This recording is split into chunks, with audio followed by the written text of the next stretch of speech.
Hello, boys and girls, what's going on? It's Tom. And it's Jamie. Welcome to the Chronicles of Podcast. The Chronicles of Bloodstock 2023.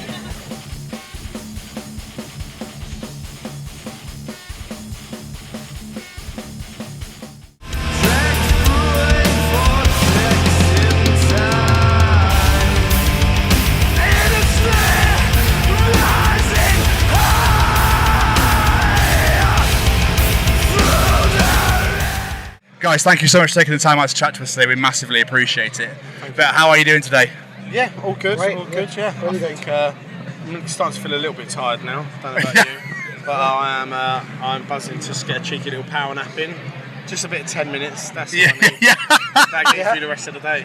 I'm actually looking forward to a Guinness. I fancy Guinness right now. Oh, don't even. Get one in. But No, that'll be spectacular. Yeah, You're good making me to be want it here. now. Yeah. Yeah, that's good. That's amazing. I mean, when did you get it? Did you get it today? Yeah. What time? About 9:30? 10? Yeah, 10? about 10. Yeah. So Yeah, went straight to the main stage, loaded it, got stuff ready, and then Have you managed to check anybody out whilst you've been here? No. I wish I had, but no, I haven't. It's just all of a sudden everything starts to blur in and you start having to do stuff, signings. I've had to do interviews throughout the day, as has Angus, and everything's just blurring. And I blur in together and I've missed fucking everyone. I really want to see Crowbar, and then started to play. I've seen him loads, and all of a sudden I was like, I can't be bothered to move. That was it. yeah, plotted on your seat, just like Yeah. How was the set earlier on the main stage? Yeah, it seems to go down really well, and apparently it sounded amazing out front. So give a little cheeky bonus to our sound guy after this. You're allowed out now. you are free. Yeah. I suppose we'll get you out the chains. It's fine. But apparently it sounded incredible out front, so that's great to hear. Nah, that's amazing. I mean, obviously with, say, an Urne gig, for example, compared to a festival show, do you alter the setup, the playlist exactly? If it's an Urne show, it's like people are going to know who you are, like listen to it. But at a festival, obviously, a lot of people might not be aware of you, so it's like, let's get the bangers out. Just get all the bangers out and draw people in. I think so. I think you have to kind of be a bit wise, a bit smart with it. Yeah. But yeah, I think now we've got 2 albums worth. It'd be nice for us to be able to mix it up a bit more. But also, especially with like our Bloodstock set today, I mean, like how many times do you go to watch a band and they play loads of new ones and you don't know them yet, and the album just came out yesterday, so it's like, no, well, we'll keep some of the old ones in, a few new ones in there, but yeah, it was a very like catered set list for Bloodstock. Amazing. So us as a podcast, we are ambassadors for the Sophie Lancaster Foundation. Oh, nice. Are you aware of Sophie and her story and what happened there? Yeah, totally. So is this something you guys have ever had to enjoy yourself, being treated differently, whether it be abuse hurled at you, and I hope to God not physical violence, simply because of the music you listen to, the way you're dressed, whatever it may be? Personally speaking, I've never had that, and you know, I mean, other people like Angus might have had some number of different things compared to me. Obviously, for me, I was fortunate to grow up in a really like mixed cultural area in South London. I think that's like the best learning lesson I've ever had.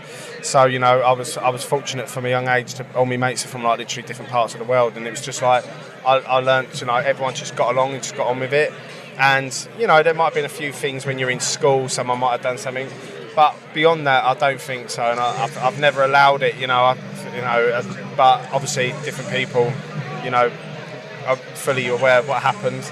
You know, kind of growing up, would have been maybe around my age now, and you just think, fuck, it's terrible. But Angus might have a completely different situation to myself. Well, yeah, I mean, like also growing up in London, fortunately, as Joe said, it's been like a mix of cultures, like in London.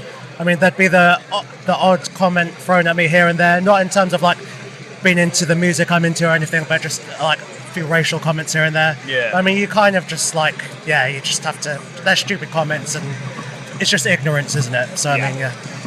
It's exactly what it is. It's ignorance, it absolutely is.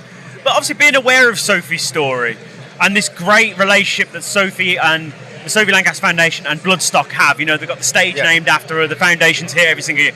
Does it make playing at Bloodstock just that little bit extra special, knowing you're flying the flag for that a place that represents that foundation and supports Well, funny enough, I said to someone earlier in another interview, there's something about coming here for me, be it as a person in the band or a punter, whatever it may be, being invited as a friend of the festival.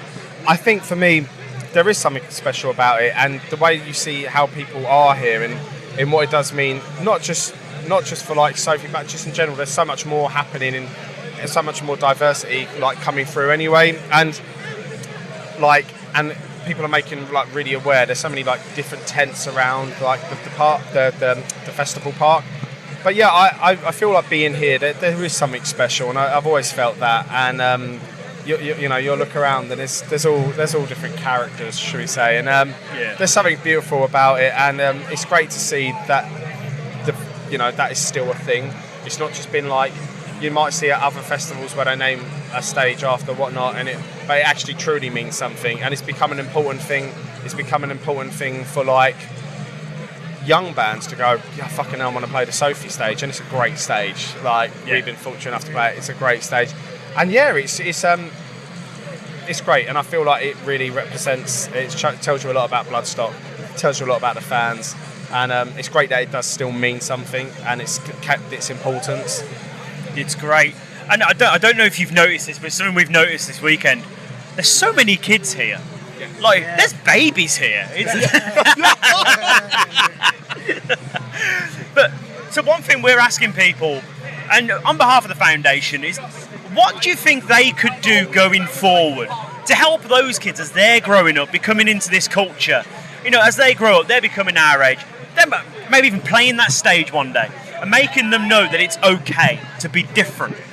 What sort of support do you think the foundation could give those kids? I mean, for me, like as an older gentleman, I'm quite excited about what the younger generation are going to be going through, because now it's like, no, don't do that, don't say whatnot. I was like, personally speaking, growing up, I said I went to a very mixed area, but I was into everything and anything. I'd fucking listen, I'd play football, I'd go and hang out with the metal lads, I'd go and do anything just to get along and have a laugh.